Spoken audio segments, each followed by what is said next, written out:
Ready roll camera action.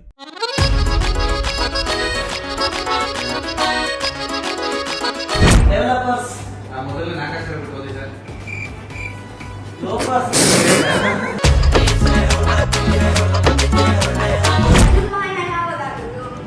Arjun ಮಾಯ ಇದು 3 episode ಆಗ್ತದೆ.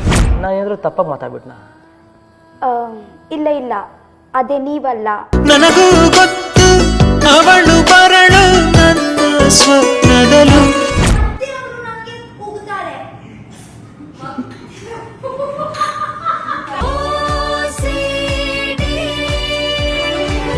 Big boss Kannada season 12 ಮುಕ್ತಾಯದ ಬಳಿಕ ರಕ್ಷಿತಾ ಶೆಟ್ಟಿ ಸಿಕ್ಕಾಪಟ್ಟೆ ಬ್ಯುಸಿಯಾಗಿದ್ದಾರೆ. ಬೇರೆ ಬೇರೆ ವೇದಿಕೆಗಳಲ್ಲಿ ಕಾಣಿಸ್ಕೊಳ್ತಾ ಇದ್ದಾರೆ.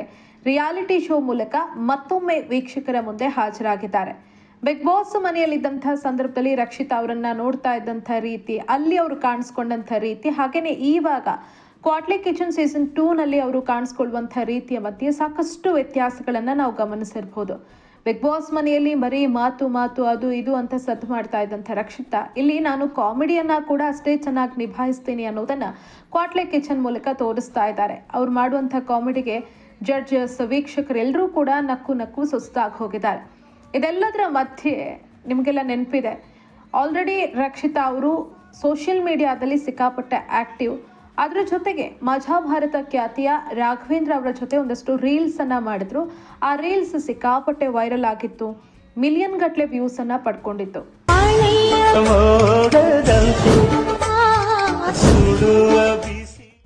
ಸೇವಂತಿ ಸೇವಂತಿ ರೀಲ್ಗೆ ಸಿಕ್ಕಾಪಟ್ಟೆ ಪ್ರತಿಕ್ರಿಯೆಗಳು ವ್ಯಕ್ತವಾಗಿದ್ವು. ಜನ ಫಿದಾಗಿ ಹೋಗಿದ್ರು ಇಬ್ಬರ ಕಾಂಬಿನೇಷನ್ ಅನ್ನ ನೋಡಿ.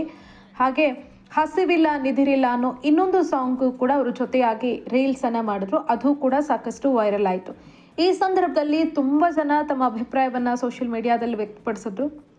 ರಾಘವೇಂದ್ರ ಹಾಗೂ ರಕ್ಷಿತಾ ಅವರ ಕಾಂಬಿನೇಷನ್ ಸಿಕ್ಕಾಪಟ್ಟೆ ಚೆನ್ನಾಗಿ ವರ್ಕೌಟ್ ಆಗ್ತಾ ಇದೆ. ಅವರು ಮತ್ತೆ ಜೊತೆಯಾಗಿ ಕಾಣಿಸ್ಕೊಂಡ್ರೆ ಚೆನ್ನಾಗಿರುತ್ತೆ, ಅದು ತುಂಬಾ ಜನ ಇಷ್ಟಪಡ್ಬೋದು ಅಂತ. ಅದರಂತೆ ರಾಘವೇಂದ್ರ ಮತ್ತು ರಕ್ಷಿತಾ ಇದೀಗ ಮತ್ತೆ ಜೊತೆಯಾಗಿದ್ದಾರೆ. ಒಂದು ವಿಭಿನ್ನ ಪ್ರಯತ್ನದ ಮೂಲಕ ವೀಕ್ಷಕರ ಮುಂದೆ ಹಾಜರಾಗಿದ್ದಾರೆ. ಹೌದು, ಇನ್ಸ್ಟಾಗ್ರಾಮ್ನಲ್ಲಿ ಮೈಕ್ರೋ ಡ್ರಾಮಾ ಸೀರೀಸ್ ಅನ್ನ ಮಾಡ್ತಾ ಇದ್ದಾರೆ. ಅದರಲ್ಲಿ ರಕ್ಷಿತಾ ಹಾಗೂ ರಾಘವೇಂದ್ರ ಜೊತೆಯಾಗಿ ಕಾಣಿಸ್ಕೊಂಡಿದ್ದಾರೆ. OCD ಅನ್ನೋ ಆ ಒಂದು ಮೈಕ್ರೋ ಡ್ರಾಮಾ ಸೀರೀಸ್ ಅನ್ನ ಜೂನ್ 15ರಿಂದ ಅವ್ರು ಪೋಸ್ಟ್ ಮಾಡ್ತಾ ಇದ್ದಾರೆ ಇನ್ಸ್ಟಾಗ್ರಾಮ್ನಲ್ಲಿ. ಆಲ್ರೆಡಿ 6-7 ಸಂಚಿಕೆಗಳನ್ನು ಅವರು ಪೋಸ್ಟ್ ಮಾಡಿದ್ದಾರೆ. ನೋಡಿರ್ಬೋದು ಒಂದಷ್ಟು ಜನ. ನೋಡಿಲ್ಲ ಅಂದವರು ಖಂಡಿತವಾಗ್ಲೂ ನೋಡಿ, ನಿಮ್ಗೆ ಖಂಡಿತವಾಗ್ಲೂ ವಿಭಿನ್ನವಾದಂಥ ರಕ್ಷಿತಾ ಅಲ್ಲಿ ಕಾಣಿಸ್ತಾರೆ. ರಕ್ಷಿತಾ ಅವರಲ್ಲಿ ಒಳ್ಳೆಯ ಅಭಿನಯ ಸ್ಕಿಲ್ ಇದೆ ಅನ್ನೋದು ಬಿಗ್ ಬಾಸ್ನಲ್ಲೇ ಪ್ರೂವ್ ಆಗಿತ್ತು. ಅಲ್ಲಿದ್ದಂಥ ರಘುವಣ್ಣನ ಜೊತೆ ಒಂದು ಡ್ರಾಮಾ ಮಾಡ್ತಾರೆ ಸ್ಕಿಟ್, ಅದರಲ್ಲಿ ರಾಘವೇಂದ್ರ ಅವರ ಮಗಳಾಗಿ ರಕ್ಷಿತಾ ಕಾಣಿಸ್ಕೊಳ್ತಾರೆ. ಅಲ್ಲಿ ರಘುವಣ್ಣ ಹಾಗೇನೆ ರಕ್ಷಿತಾ ಅವರ ಆ ಒಂದು ಕಾಂಬಿನೇಷನ್ ಸಿಕ್ಕಾಪಟ್ಟೆ ಇಷ್ಟ ಆಗಿತ್ತು. ರಕ್ಷಿತಾ ಅವರ ಅಭಿನಯ ಎಲ್ಲರ ಗಮನವನ್ನು ಸೆಳೆದಿತ್ತು. ಹಾಗಾಗಿ ಆಕೆಯಲ್ಲಿ ಅಭಿನಯದ ಸ್ಕಿಲ್ ಚೆನ್ನಾಗಿದೆ ಅನ್ನೋ ಅಭಿಪ್ರಾಯಗಳು ಆಗಲೇ ಕೇಳಿ ಬಂದಿದ್ವು. ಈ OCD ಅನ್ನೋ ಡ್ರಾಮಾದಲ್ಲಿ ತುಂಬ ವಿಭಿನ್ನವಾಗಿ, ವಿಭಿನ್ನ ಲುಕ್ನಲ್ಲಿ, ವಿಭಿನ್ನ ಪಾತ್ರದಲ್ಲಿ ರಕ್ಷಿತಾ ಕಾಣಿಸ್ಕೊಂಡಿದ್ದಾರೆ. ಸಾಫ್ಟ್ವೇರ್ ಇಂಜಿನಿಯರ್ ಆಗಿ ಕಾಣಿಸ್ಕೊಂಡಿದ್ದಾರೆ. ಆ ಸಾಫ್ಟ್ವೇರ್ ಇಂಜಿನಿಯರ್ಸ್ಗಳಿಗೆ ಯಾವ ರೀತಿ ಡೆಡ್ಲೈನ್ ಇದ್ದಾಗ ಅವರು ಯಾವ ರೀತಿ ಪರದಾಡ್ತಾರೆ, ಎಷ್ಟು ಟೆನ್ಷನ್ ತಗೊಳ್ತಾರೆ, ಪ್ರೆಷರ್ ತಗೊಳ್ತಾರೆ, ಏನೆಲ್ಲ ಆಗತ್ತೆ ಅನ್ನೋದನ್ನು ಈ ಒಂದು ಮೈಕ್ರೋ ಡ್ರಾಮಾ ಸೀರೀಸ್ನಲ್ಲಿ ನೋಡ್ಬೋದಾಗಿದೆ. ಇಲ್ಲಿ ರಕ್ಷಿತಾ ಇಂಜಿನಿಯರ್ ಆಗಿ ಕಾಣಿಸ್ಕೊಂಡಿದ್ದಾರೆ. ಹಾಗೆಯೇ ಅಲ್ಲಿ ರಾಘವೇಂದ್ರ ಮ್ಯಾನೇಜರ್ ಆಗಿ ಕಾಣಿಸ್ಕೊಂಡಿದ್ದಾರೆ.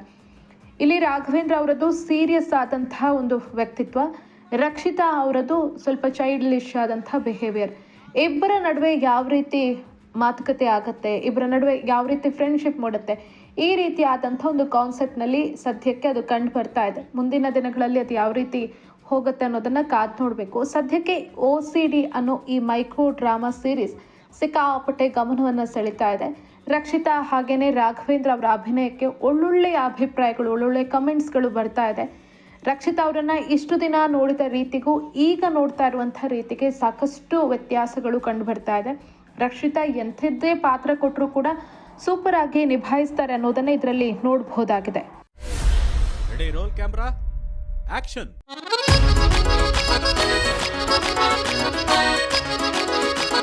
ಡೆವಲಪರ್ಸ್ ಮೊದಲು 4 ಅಕ್ಷರ ಬಿಟ್ಟು ಓದಿ ಸರ್. ಲೋಫರ್ಸ್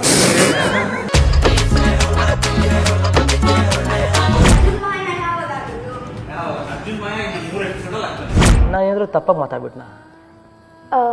ಇಲ್ಲ ಇಲ್ಲ, ಅದೇ ನೀವಲ್ಲ. ನನಗೂ ಗೊತ್ತು ಅವಳು